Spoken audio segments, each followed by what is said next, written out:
Fine, but this time is a Lott's Liveforum 2025, the July issue, and it is supposed to be a part of the journey of Wellford. But if it is done in a live stream method, the approach from now on it is called Lott's Liveforum. But let's straight into the points. First, need to come with a conclusion that they stop killing games because in the light of it, and companies are lobbying against that matter. I need to talk about the games, this primary thing first. It is all about the legality of publishers destroying video games they have sold to customers. So the point is, there are more and more companies trying to remove the copies after players have paid it. If you have ever seen the terms and conditions regarding that, you will see that there is a chance if the company doesn't want that copies to be usable by you, it is already gone. You can't buy it and you cannot use it even if you have paid for it. And there is a post against this movement. One of them is Video Games Europe, and I'm going to roughly go through what this is. I have read this by a little bit, and let me take a look about the primary points they have marketed in bold. One of them is here. The right to decide how, when, and for how long to make an online video game services available to players is vital in justifying this cost and fostering continued technical innovation. As rights holders and economic entities, video games companies must remain free to decide when an online game is no longer commercially viable and to end continued server support for that game. Imposing a legal obligation to continue server support indefinitely or to develop online video games in a specific technical manner will allow permanent use and will raise costs and risks of developing such games. It will have a chilling effect on game design and act as a disincentive to making such games available in Europe. It is far from a trivial modification or a simple addition to the game development phase. It would ignore material reputational safety and security concerns. But the point is that the stop killing games is never about that point. But just make it clear, the stop killing games movement is all about a requirement to have a private server, something like that, the kind of code given to the players after the game is no longer commercially viable by the officials. Not that the game has to be going indefinitely online by the official. That is the important part here. And more importantly, there are too many games, especially for the online ones. Once the game is no longer available, it is just gone and we can no longer play it, even if we have our own servers to play it on our own with private ones, of course. That does not cost those developers and the publishers more money to that. All it takes is just having a code that allows the consumer to host it on their own. So physical copies are licensed license it. And that is the second point, as is the case with virtually all digital works and when consumers purchase online games. Just be clear that Steam also has that kind of reminder nowadays on California, where they will clearly tell you what has been for the entire decade, where you only have purchased the license. So now continued, regardless of the country of sale, what they acquire is a personal license to access and play the copy of the game they have purchased in accordance with the game's terms of service. The consumer does not acquire ownership of that video game. These clear intellectual property rights underpin the entire market and enable the strong investment that the industry has been for decades. There is no legal uncertainty about the status quo of video games. But the problem is, just be a little bit.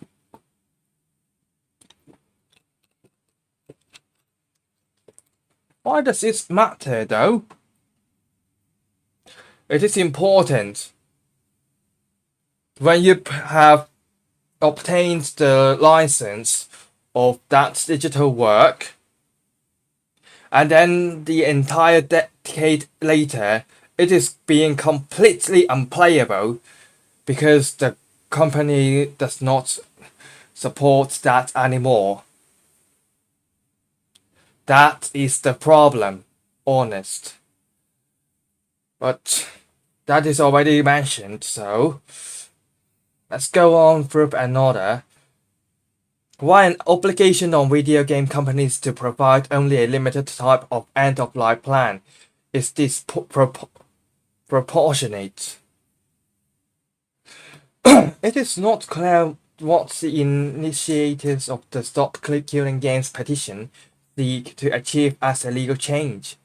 It appears to be a combination of requirements to provide online services for as long as a consumer wants them, regardless of price paid, and or a requirements to provide a very specific form of end-of-life plan, where the game is altered to enable private service to operate. We do not believe these are proportionate demands.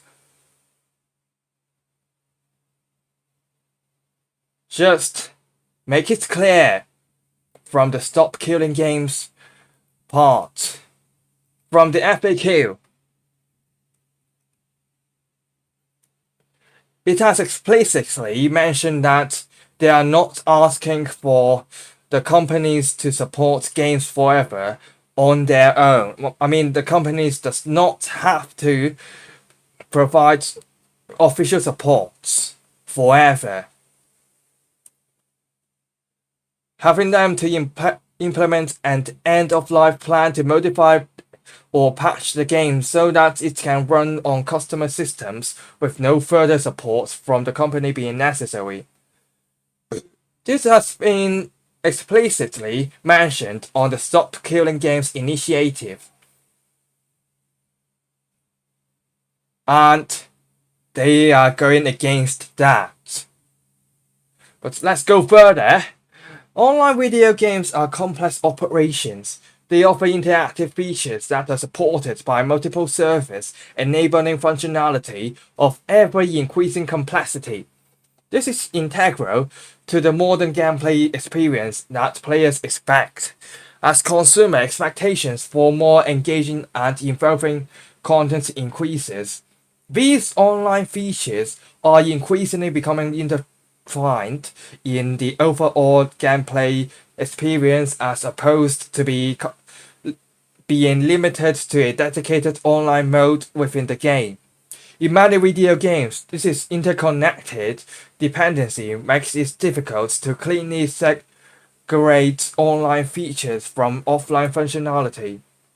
Here are the ways in which players and companies would be affected. Wait a second, there is a need of slightly closing down the door because it is already overnight here.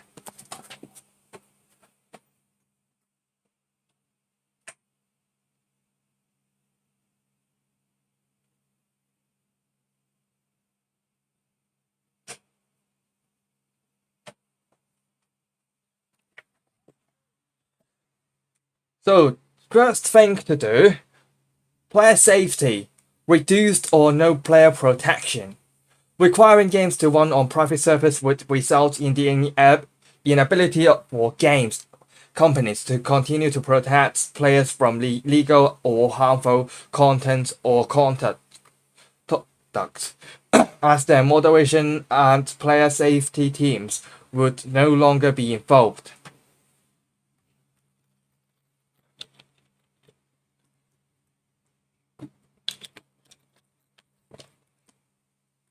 In particular, cheating could become rampant without proper enforcement. Reporting systems designed to allow players to flag problematic content and behavior to games companies would no longer operate as intended, or would be disabled entirely.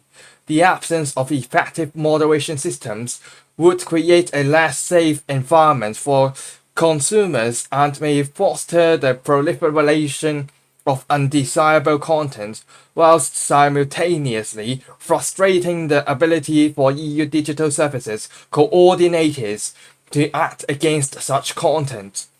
This not only presents a safety risk for consumers, but could also lead to brand reputation issues for the video games company. Meanwhile, let me give you a network, a Minecraft network, Hypixel. It is a complete bullshit at here. I'm going to place a forum that formerly has a report systems here. Why? Hypixel has been a game that I once played, the entire Minecraft network since 2018. And then I have left that since like 2022, after they can no longer provide a real experience that would ever favor me as it would in 2018. While the VGEs suggest that the allowance of running private servers would result in the inability for games companies to continue to protect players from illegal or harmful content or conduct. First of all, private servers sometimes have to obstruct the official game title to prevent the DMCA claims, but that is another story. The important part is, running on private servers does not ultimately lead to the official server problems. They do not have to moderate the private servers, and they do not have to check if there are cheaters inside it, because they are completely separate systems that most player knows if they do so. And if there are any reduced player protection, how about we look at the Hypixel forums on how you can report rule breakers on Hypixel? Why?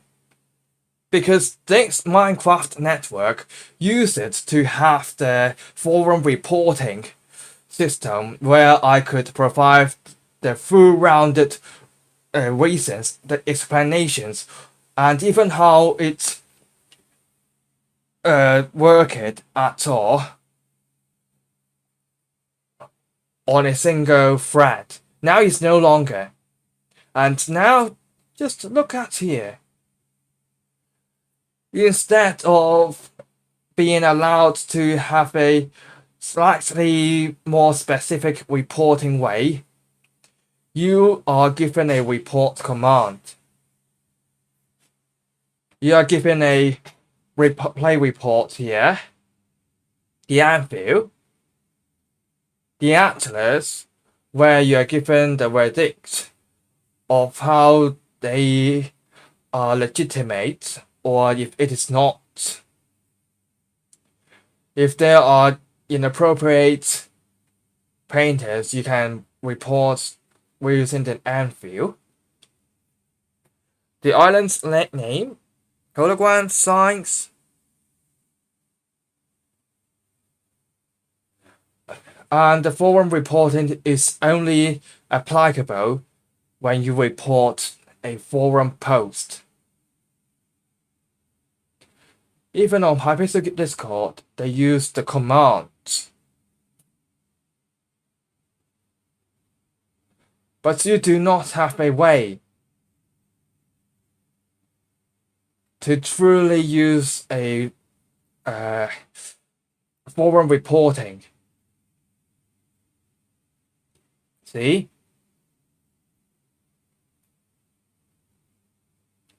Use it to be a thing. Use it to be on forums.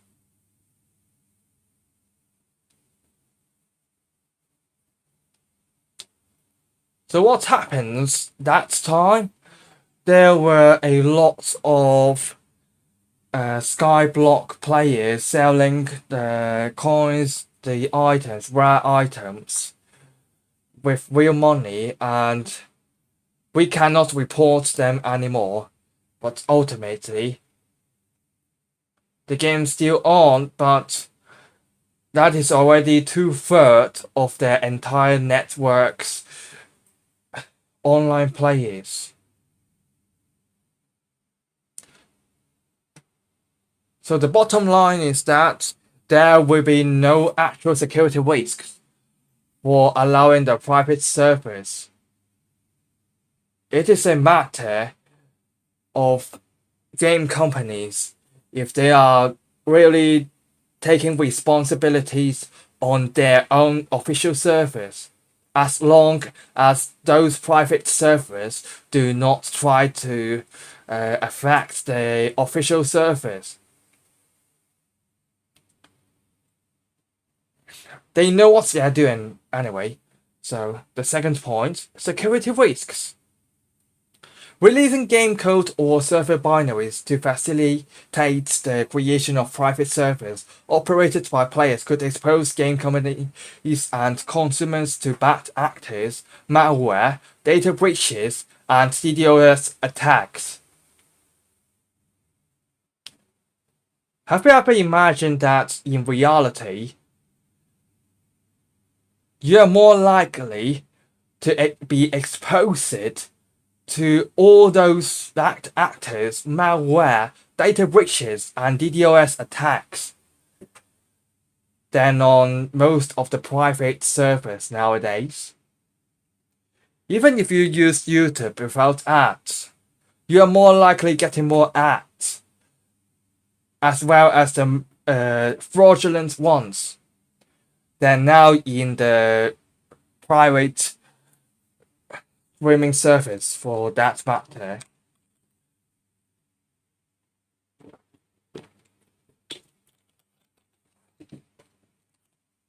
This is how it matters.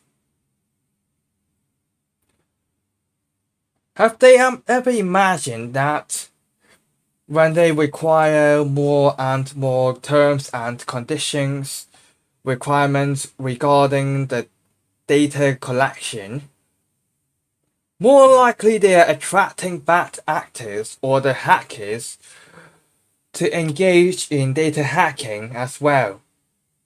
Because considering that the data is now the new type of oil and the AI race is actually rampant to some extent. And one of the most important rules on the internet is to never give too much data, your personal profile, the private ones, onto the internet. When you force people to verify their age online or their identities at all. Who are going to process those data, and who are the ones storing it? Who can prove that they are not bad actors at all?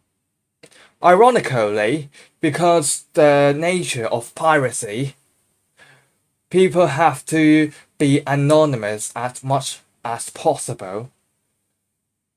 Far less likely they are exposed to the risks of data breaches than nowadays the official ones.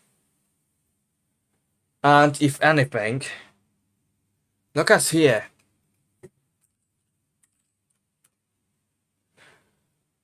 If I do not use the website here, I mean the accounts here, if I do not log in nowadays, what do you get?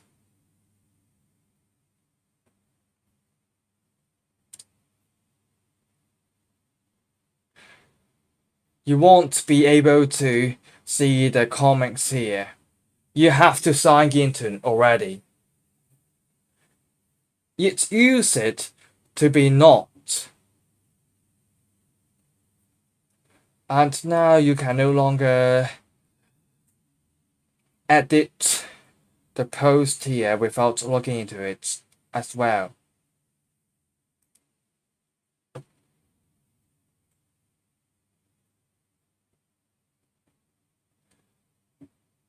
If they don't want security risks, then why are they asking more and more account requirements and even more paying by extension? Now the impact on companies.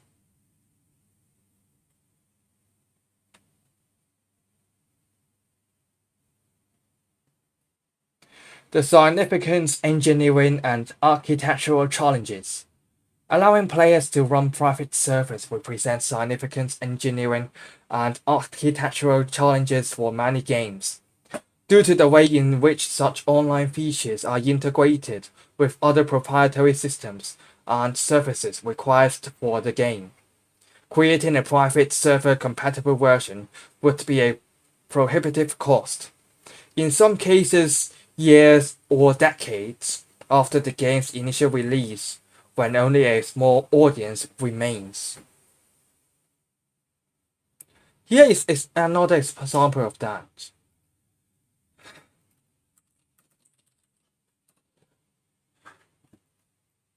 It is Genshin Impact this time.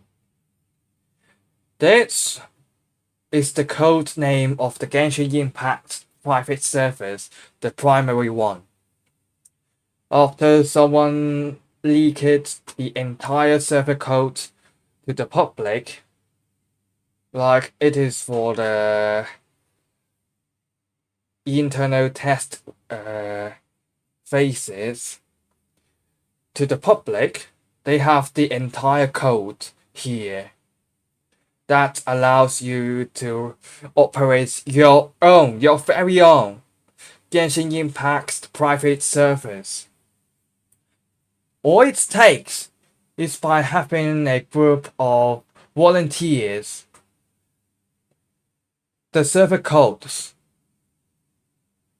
and just lets them fix it, lets them do the rest.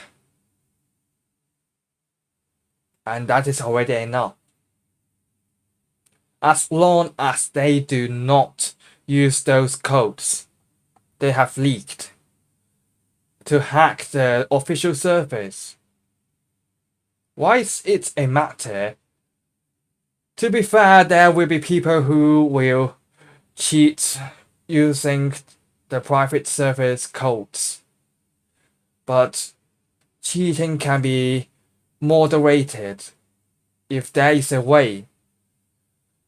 So all it takes for a company to fix that is just by having a small team, the volunteer team, who knows how hacking works, and then a group of professional players checking if those movements are being illegal at all. That should be fine.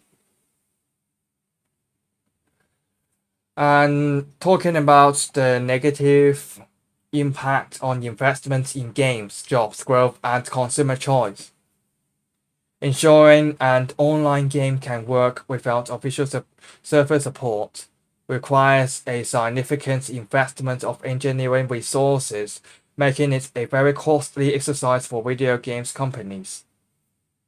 Many of the costs that game companies would incur in implementing an end-of-life plan would have to be incurred towards the end of the commercial life of the game, when it is no longer commercially viable to continue support. Requirements to implement such plans could lead to less risk-taking, fewer investment projects in developing new games, and potentially fewer jobs.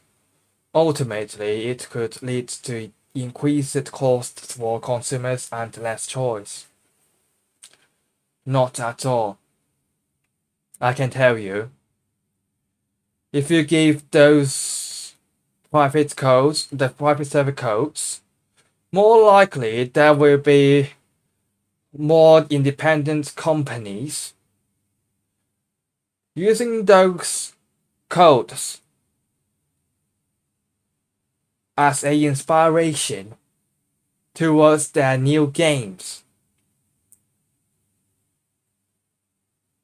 And therefore we will have much more independent releases.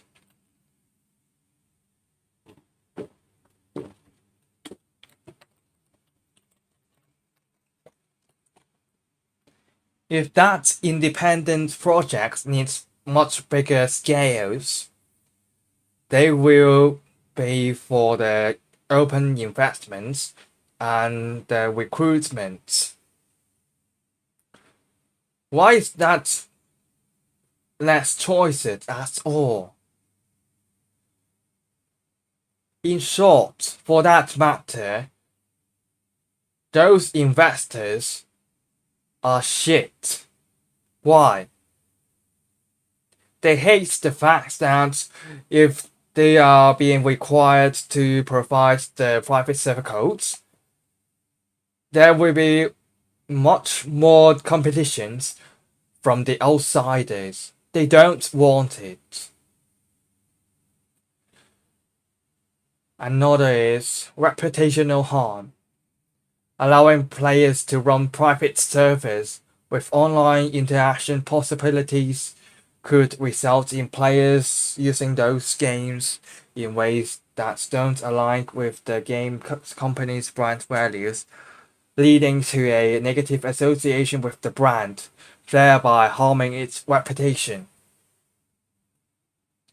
Only if that private server is trying to proactively associate their own server operations to the game company, the respective one.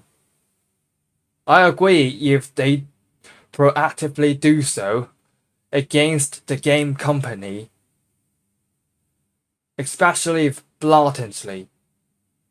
In reality, those private servers will give you an important disclaimer that they are not trying to associate with the respective game company.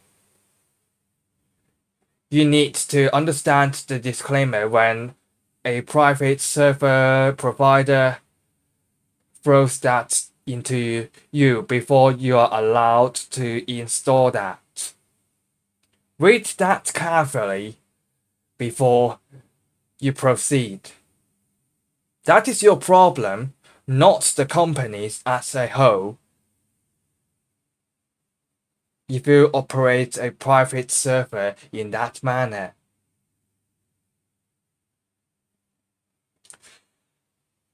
Erosion of intellectual property rights here. Mandating games companies to keep their online games operable post official support will undermine their rights and autonomy in deciding how their intellectual property is utilized. There is a vital interest in maintaining effective copyright protection, including protection against circumvention of technologies that control access to copyrighted video game software, where such circumvention is undertaken in circumstances that would lead to the unauthorized public exploitation of games. Competition from community-supported versions.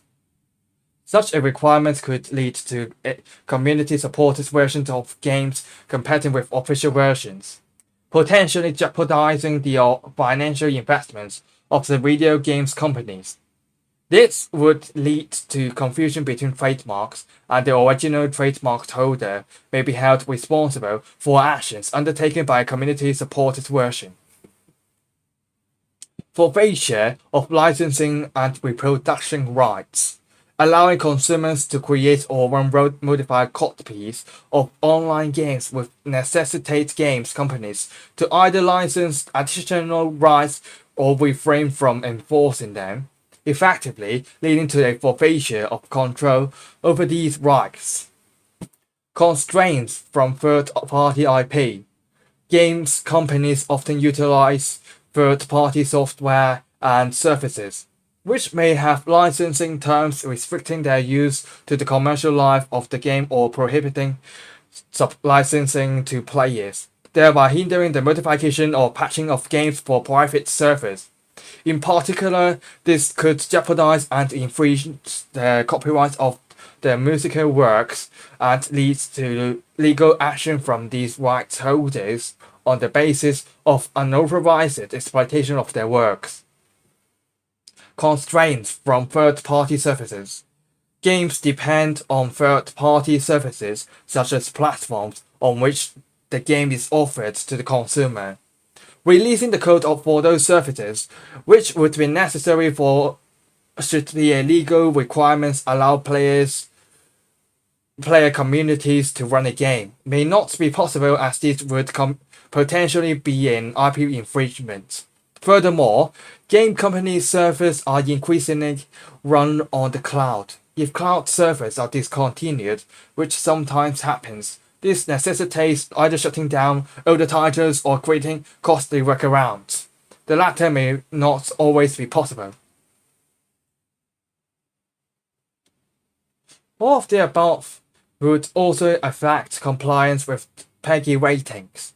Where a game has a PEGI 8 rating and offers multiplayer functionality, the game's company is contractually bound by the PEGI Code of Conduct to respect various obligations related to online safety and privacy. The inability to do so would expose the game's company to legal uncertainty with respect to its contractual obligation under the PEGI Code of Conduct.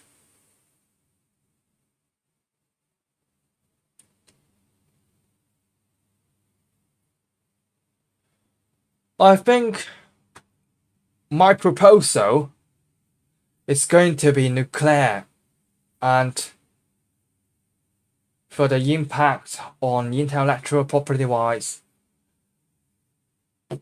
I'm against that, and I am going to talk about that later.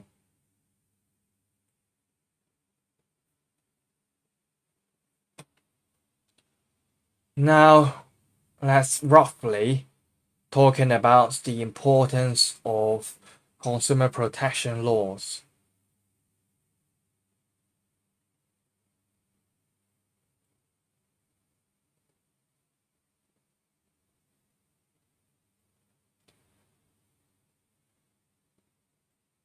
Games are licensed to the consumer in accordance with their terms of service.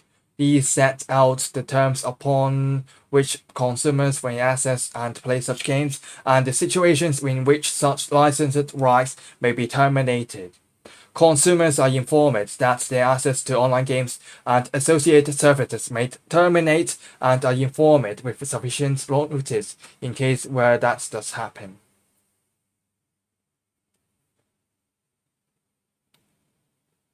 Video game companies are committed to the preservation of games and their cultural value.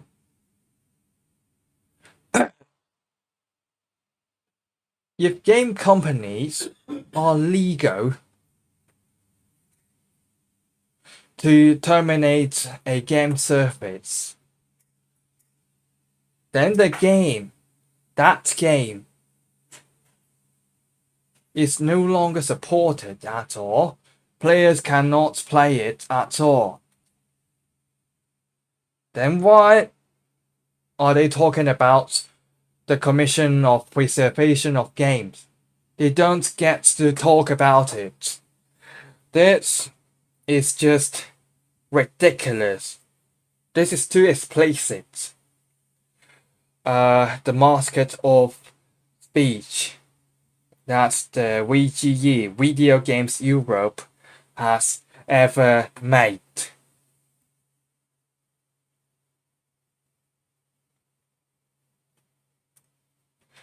And going back to the 6 to 10, and then 1 to 5 by extension, there are no true mentions of the player safety regarding what they have paid for. This is the important part.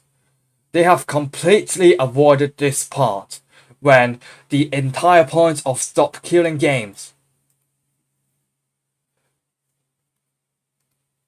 is to prohibit a type of behavior where a game company goes to close the games, removing the access of it, but never gives players a choice to play it again, using their own resources at all.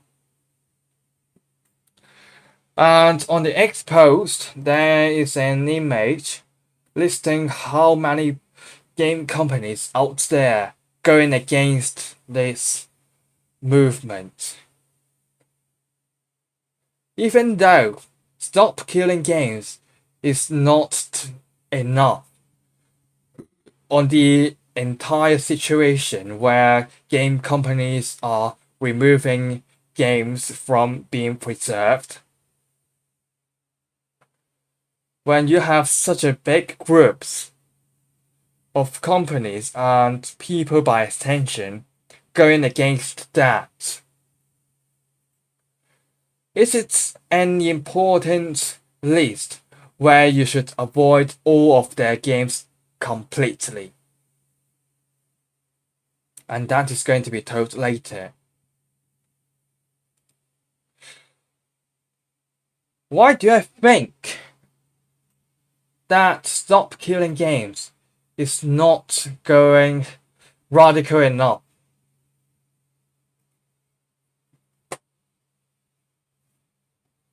Because they are not asking for intellectual property rights to be given up. And my proposal to it is that if the game companies do not want to support the games anymore, because they don't want to, and then there's an evidence proving that the company is not allowing players to continue to play what they would play at all, especially the online games, to letting them to run it on servers. They should have their entire intellectual property right associated to that title to be voided. I absolutely meant it, including all of the DMCA takedowns, the copyright claims associated to that, retroactively. Why? Because those companies predate on consumer safety. When they don't even care about the consumers and predate on those players' money and their compliance, their loyalties, there shouldn't be a law on forcing the game companies to release those codes to me. But legally allowing those game developers and players by extension to put this kind of matter into their own hands. Stop Killing Games is not that. Because look at the gun rights, the right to arm yourselves in the US. The amendments on the US Constitution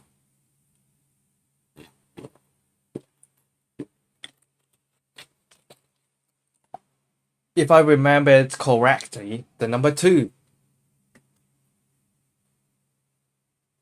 They have foreseen a day where the criminals will have the weapons and then citizens do not have the chance to fight against it. The law, the amendment rights to have the law-abiding citizens to have those weapons so that they can defend against the criminals and then the tyrannical regime by extension. It is something like that. And the second one,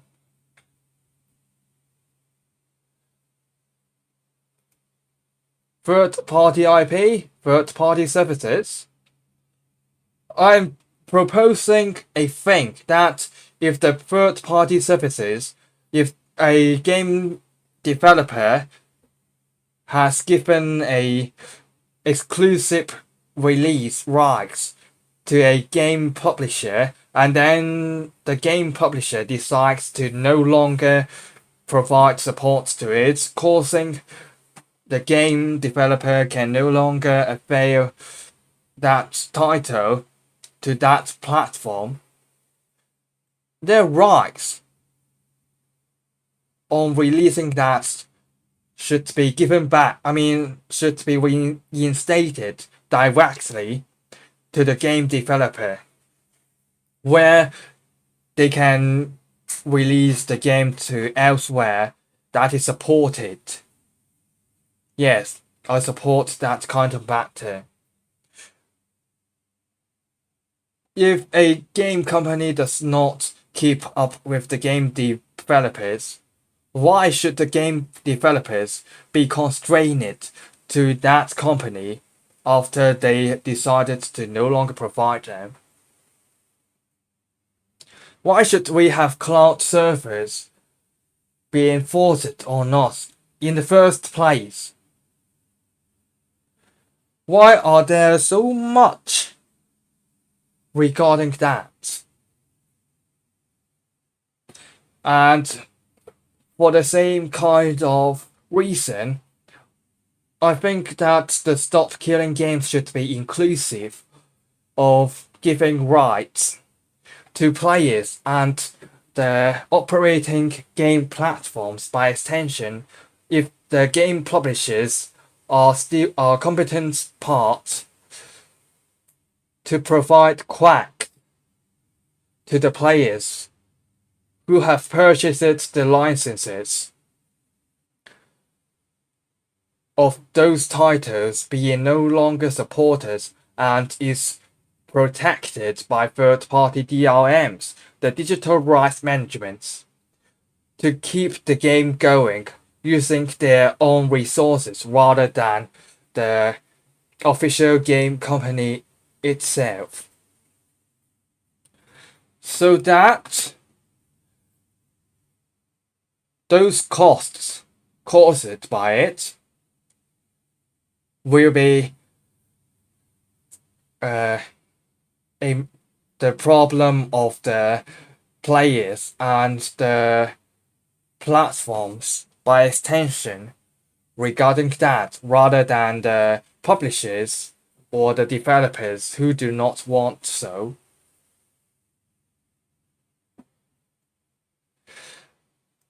And if there is ever a thing,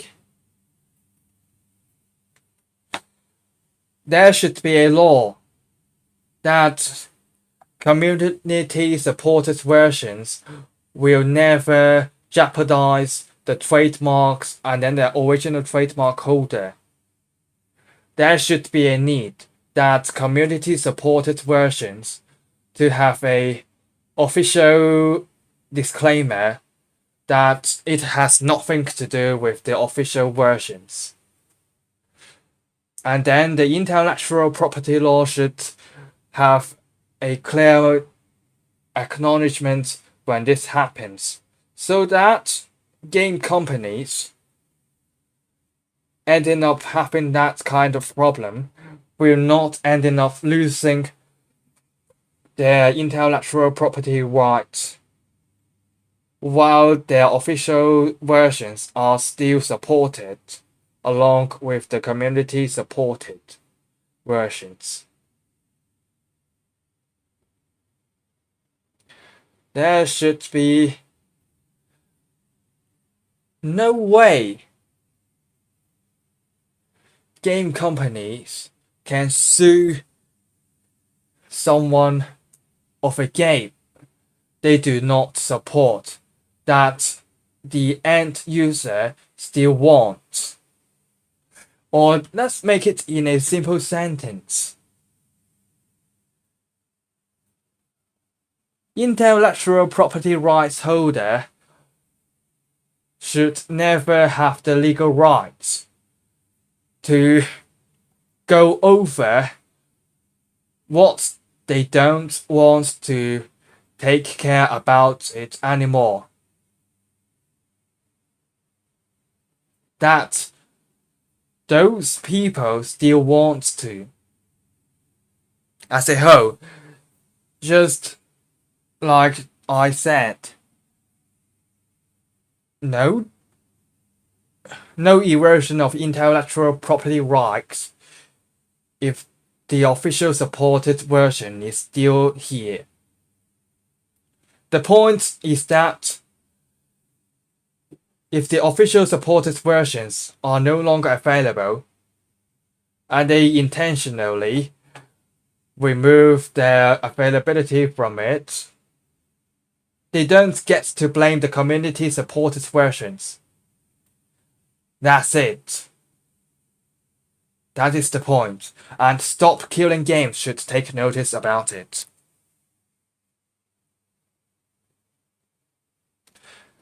And one of the most masked of speech here is probably on the investment part. Yes.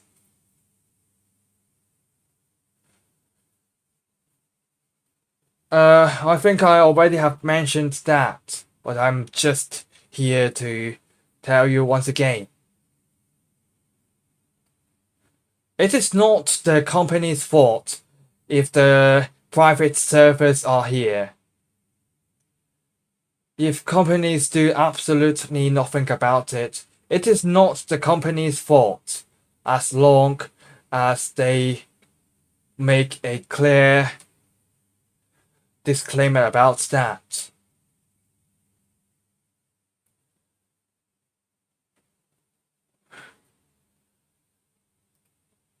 And I ultimately think that the entire intellectual property rights should go with protecting the consumer rights completely, a much more thorough front, rather than having a bill that regulates the game companies or the intellectual property rights owners harder.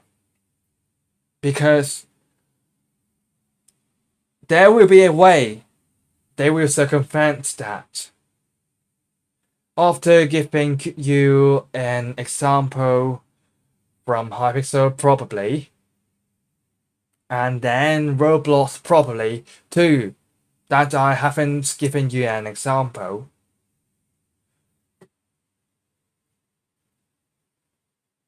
They will try to circumvent that in multiple ways. And then we will come back to the weaponry problem that is given to the law-abiding citizens to defend themselves. That is the important part here. And players should be legal to do everything they can to protect what they have paid for. And there has been a famous sentence reading, if purchase is not ownership, piracy does not mean theft. That is true. If I buy a service and it is not owning anything, I pirate that kind of thing. It's just trying to copy your service. And service is pretty much not the kind of patent we allow.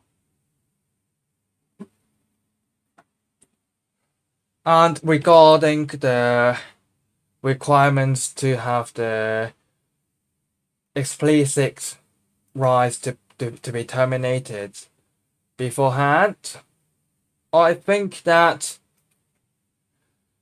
not just the termination, I think that all updated part of terms and conditions has to be explicitly stated, including the differences between the older and newer. If they do not do so, and they just throw out the updated terms and conditions without stating what has actually changed, when they try to legally sue the player violating that, the law shouldn't count that. That is what I believe. I believe that those business, as you already can see, when they sign it against the Stop Killing Games movement, do not have business moralities at all.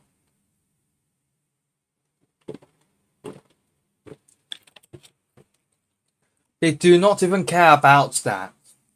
They only care about money with the investors.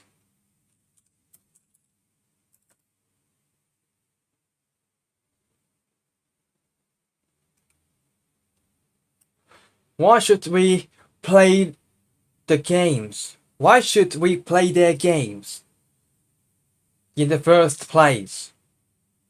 Now I have to do is by no longer purchasing anything from these companies at all. Unfortunately, I have been playing my from Sega since 2017. While I'm stuck into that game, pretty much if that game is no longer supported by the officials, I'm going to avoid them until they at least give us an apology about that, or at least give us a chance to play it in elsewhere. Otherwise, I will have to do something to make sure I do not touch any of those games developed by those companies. You have to make a movement. You have to make a real movement about that, not just signing a petition about that. You have to do something. Some of the actions you guys have done, including boycotting the games that fails to do so, that hates you, and starting to pay money for those companies not doing so instead. That is how you do so while the movement continues. If companies will be bankrupted, if they have to never kill the games.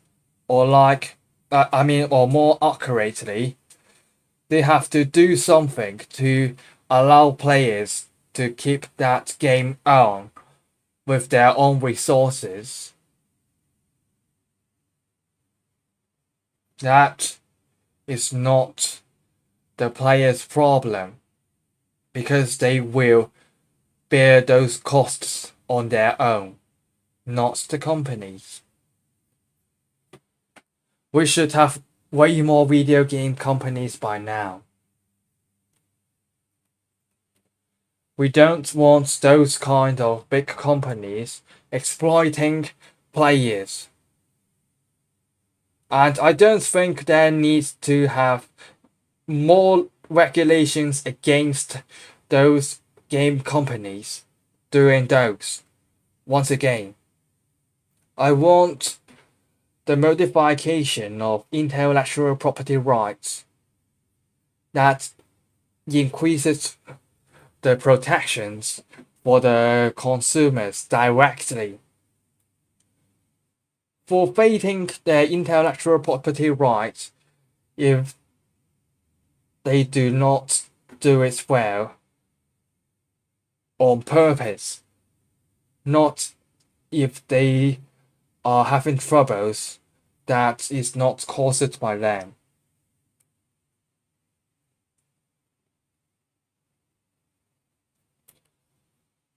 Just make another point here. I do support the stop killing games, the concept of it, but the stop killing games is not radical enough. We don't hate those companies enough for predating on our rights to games. We should already have done something against the predatory practices. Why don't we? Why are we doing these bullshitteries when we can make it further? When we can start some of the open sourced movements and take down the bad actors on the official sites. Especially when game companies, right here, barely talks about how this will negatively affect the freedom of players. Maximum they did was about the moderation. But as a whole, this is the company's decision at all. And some of the companies even allows predatory practices by the bad players, doing absolutely nothing about that. But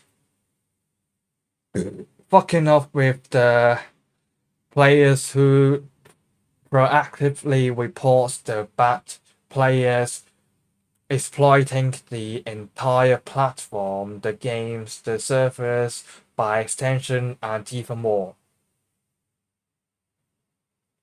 Why do we have that problem? More than the ones who run the private servers. Let that sink in.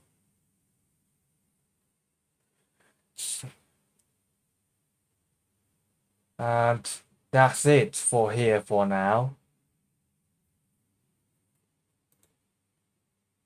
And from now on,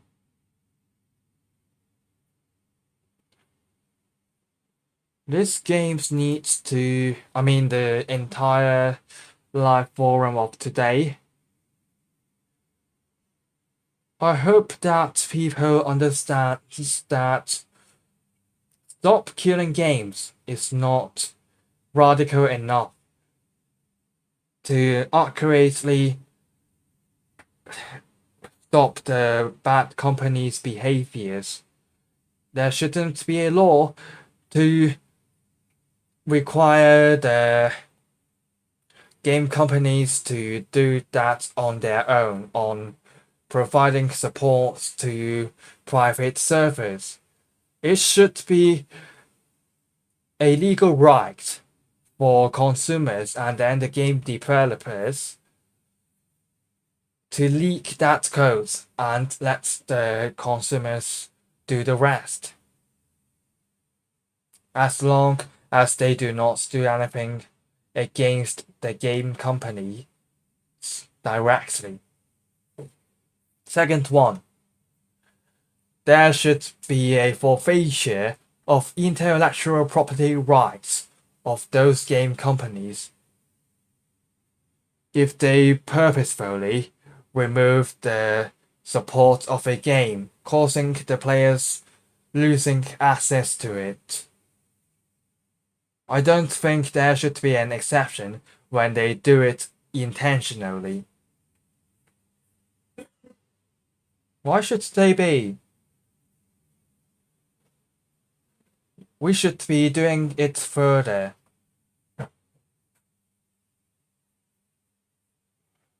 The third one, there should be less costs as a whole. Have you ever imagined the anime industries is actually being prospered with the help of piracy, especially on the West? And they think that the piracy is a problem, when that literally provides free marketing resources for them. When you look at the pornographic industries, they do the same thing as well. Porndude.com, free and premium, they do so. Why couldn't the entire game industry do that? And why can't those companies just allow those players to run private servers after the game is terminated by the officials? Why? I already have explained it beforehand on this video. But outside so, we should think about that. Why should we ask the company to do so rather than asking a law that legalizes this kind of practice if the game company does not want it? Why should we allow the game companies to retain their intellectual property rights if they do not even care about their own titles that I already have explained? Why?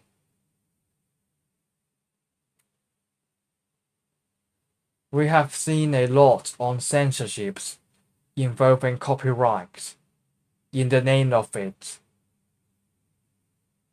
And I think that it needs to come to a stop.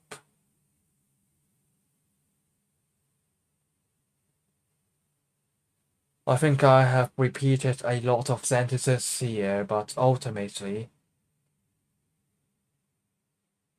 know what you are paying for.